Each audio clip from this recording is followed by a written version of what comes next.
A con man, Nicky Spurgeon, goes into a bar in New York City where he sees a beautiful young blondie woman with a man who seems to be pestering her. She flees from him and goes to Nicky's table to use him as a scapegoat. Her name is Jess. After some drinks, she takes Nicky upstairs to her hotel room and they start making out. Then a man storms into the room with a gun and threatens to shoot Nicky. Jess says that he is her husband. Nicky then jokes that he has cancer and Jess figures out that he's onto them. Nicky says that the attempt was atrocious and how they should have done it if they really wanted to rob him before he leaves. Curiosity gets the better of him, and after Jess leaves the hotel, he approaches her and invites her out for coffee. Nicky tells her a story about two partners who were involved in a scam gone wrong, where one partner had to shoot the other to make it appear they were not working together. The partner in question were Nicky's father and grandfather, and one shot the other with something called Toledo panic button. Jess begs Nicky to teach her. He agrees and says that the con is a game of focus. Outside, Nicky explains that attention is a spotlight and their job is to dance in the dark. The human brain is slow and cannot multitask. You have to get inside the victim's head and perceive things from their perspective. He continues as he lifts things from her. He wishes her luck and leaves. Nicky takes his business to New Orleans with his friend Horst and his own team of grifters. On a side note, Nicky has a gambling problem as he loses money on a horse race. Jess finds Nicky a few days later after doing her research on him. She asks him to let her join the team. Nicky agrees to try her out and instantly introduces her to Horst. He knew Jess was coming. It's Super Bowl week and the town is packed with people. Jess joins them for a practice round. They lead her through the crowded streets where they swipe watches, purses, and other jewelries from unsuspecting people. Nicky is impressed as she gets to join the team. They also take her to a hotel casino where they let her in on even more of their schemes like identity theft and credit card forgery. They even set up fake ATMs to record the PIN codes. Jess meets Nicky's friend and partner Farhad. He's involved in ever more complicated schemes. Farhad basically ignores Jess' existence and asks everything about her, even if Nicky will be tapping that because he surely would. Despite his behavior, Jess still takes a liking to him. When explaining to Jess what they are doing with the stolen data in their base and how they are splitting the profits percentage-wise, she notices a necklace she likes. But Nicky tells her that everything they steal has to be sold, so there is no proof. When Jess inquires to Nicky about a big con, so big that they can retire on the spot, he just says that they are in a bulk business and that big scams are just a fantasy. Nicky asks for a cash tag to bid on a racetrack, while all the bags are checked and the money is counted. Nicky gets Jess a place to stay, and when she asks him for a lift, he tells her she'd better get a cab. He points out to her that there should be no romantic relationship between them. Sometime later, he comes to her anyway and they start getting on it. Jess asks Nicky why some people call him Milo. He says his dad used to call him that because he told him he was soft like a marshmallow. Nicky believes that there is no room for heart in this game because it can get you killed. The night before the big game, when all the cheating is through, Nicky turns to the team and congratulates them on record-breaking week that brought in $1.2 million. He sends everyone home with the usual promise to send them their cut. Horst gives Nicky the bag of money and makes Nicky promise that he will not gamble with it. Nicky promises as Jess looks on. Nicky and Jess are going to a football game. Jess mentions that she does not like football, so Nicky makes a game of making little bets with each other, like whether one fan will catch a hot dog and whether another will too drunk to stand up for the wave. They see a woman in short shorts and bet how many men will look at her butt as she walks by. Jess bets 8 and Nicky bet 3. A curious man named Mr. Lewin joins the game and bet 5. 7 men look at the woman's butt as she walks by, with Jess being the closest. Lewin suggests that they place some bets on the game. Jess declines since she does not know anything about football. Nicky accepts his suggestion and they bet $1,000 with Nicky losing. When Nicky wants to fold, Lewin practically begs him to play along. Reluctantly, Nicky agrees and raises the bet. He loses and gives him the stack of bills. The stack escalates as the two get going. After losing $100,000, Jess thrusts the bag of cash into Nicky's arms and tells him they have to leave. He takes the money, slides it on the table, and bets all of the remaining cash, that is $1.1 million, on a simple high card draw. Lewin is thrilled. He calls and draws a 5. Nicky is elated as the odds are in his favor. When he turns the card over, he sees a 3. He loses everything their team had been working on. Jess sits down in shock and Nikki just stands there stunned. Nikki finally has enough and wants to leave. Mr. Liwan goads him again. That's what you get for playing with the big boys. Nikki turns around and decides to double the bet again. He tells Liwan to pick up any player on the field and he will guess which one it is, a seemingly impossible chance. Mr. Liwan thinks he's crazy and does not bet on crazy people, so he declines. Nikki sweetens the deal by saying Jess will pick the player Liwan saw, much to Jess' dismay. Liwan cannot turn down free money, so he picks a player. As Jess nervously looks through the binoculars, Liwan gives them a chance to back out. Jess looks down to Nikki, who seems to be begging him to take this chance to back out, but Nikki tells her to pick.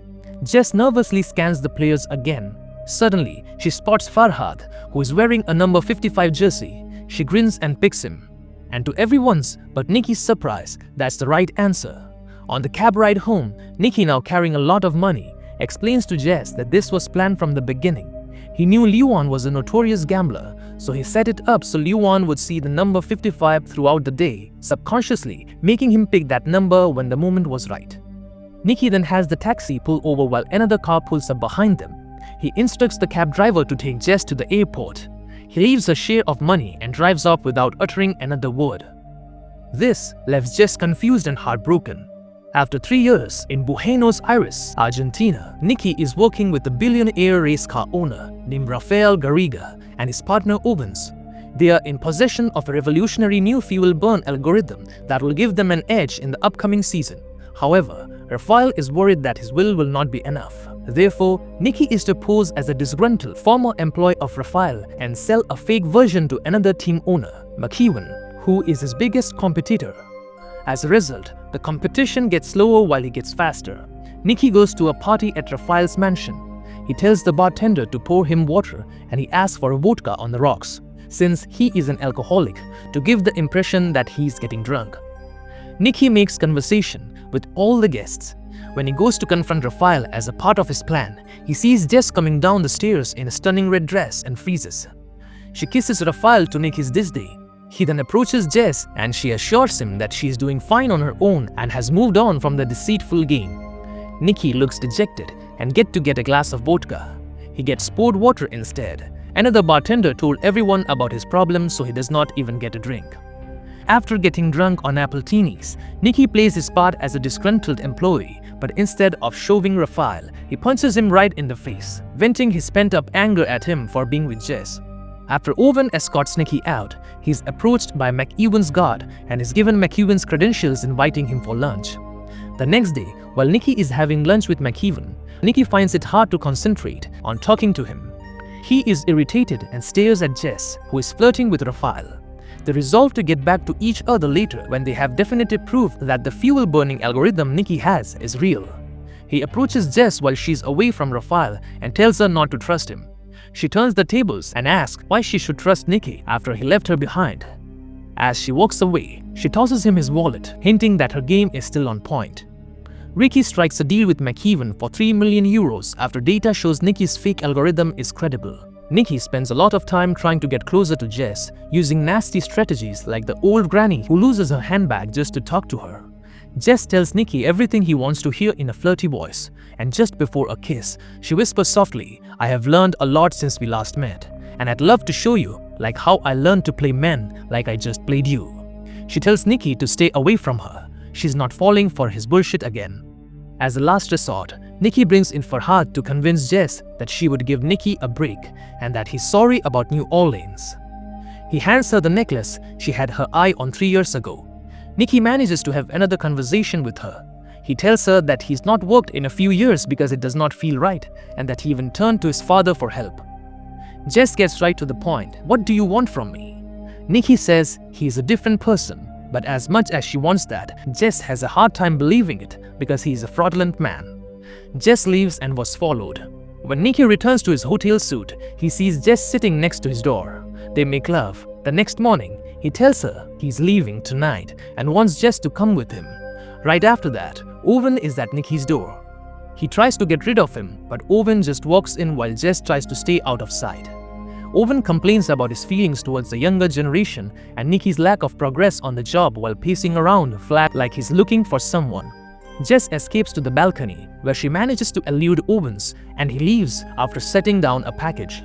Nikki ends up selling Raphael's real algorithm not only to McEwen but to every other race team for the same price. He wishes them all luck and get the same response. Who needs luck with friends like you? Amounting to about 27 million euros in cash. Nikki receives word that he has been found out, but he hesitates to leave without Jess. With the time running out, he grabs his bags and opens the door to see Jess. "Sorry, I'm late."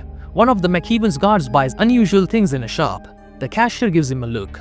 After a quick meal, he checks his watch, buckles up, puts on his protective gear, and floors the gas pedal, ramping into Nikki's car. Jess and Nikki are kidnapped and taken to one of Raphael's warehouses with duct tapes around their mouths. He was a spy in McEwen's company to keep an eye on Nikki.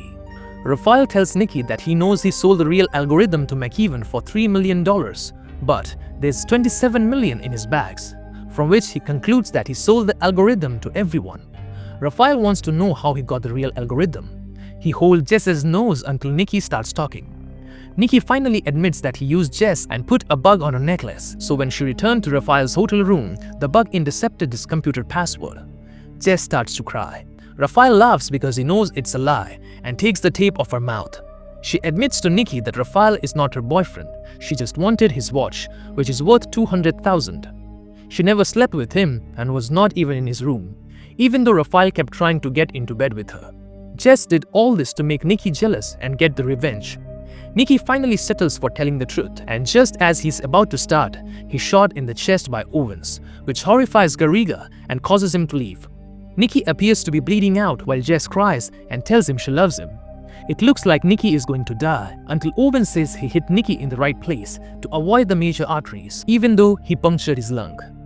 Owen gets the blood out of Nikki's lungs and bring him back to life. Owen then calls Nikki Milo, making Jess realize that Owen is Nikki's father, Bucky Spurgeon, that he was in on the scam all along and that they just performed the Toledo panic button. The package Owen left Nikki one morning was the real algorithm. Owen drives Nikki and Jess to the nearest hospital. He reminds Nikki of what he said about putting your heart into the con game and adds that he'll take all the money. Jess helps Nikki walk to the entrance of the hospital. Nikki grins when he sees that Jess is wearing Garriga's watch on her wrist. If you like this video, consider hitting that like button and subscribe to see more videos like this. Thanks for watching.